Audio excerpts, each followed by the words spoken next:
Okay, we're going to talk about compound interest. So anytime you see compounded monthly, daily, annually, or quarterly, or whatever, you're going to use this formula that we have here.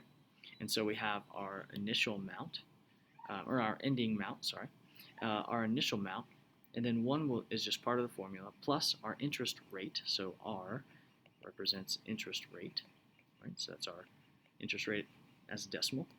And the n is the number of times that this is compounded. So number of times compounded. And then t is time in years. So t is time, but we're talking about years. So here's how we would use this. First example, how much would you have at the end of 3 years if you invested $10,000 compounded quarterly, so we're going to need that, at 12% interest. So we have 3 years, $10,000, compounded quarterly, 12% interest. So of our formula, we have A equals, how much do we start with? We start with $10,000 times 1 as part of my formula, plus, because I'm increasing. If I were decreasing, I would say minus.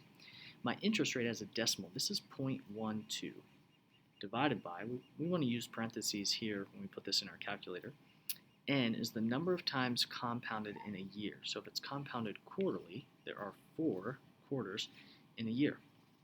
And then this is raised to the n, 4, that we just found, times the t, which is the time in years, so 3. And when we plug this in our calculator, again using the extra set of parentheses here, we should get 14,000, so $14,257. And because we're dealing with money, we're going to go to 2 decimal places and 61 cents.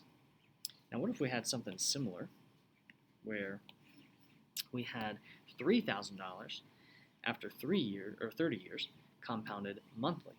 So same formula, so we have A equals our initial amount, which is $3,000. So 3,000 times 1 plus my interest rate, which is 6%, and be careful, this is 0.06, over the number of times it's compoundable. If it's compounded monthly, there are 12 months in a year. And this is raised to that same 12 times the 30 years. So it's a lot longer, obviously.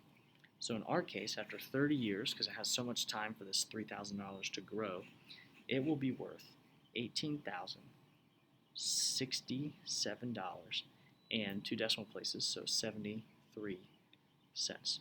So this takes a little bit of time, but be careful with the interest rates. This 6% is not 0.6. It is 0.06. We move that decimal 2 places, not just the 1.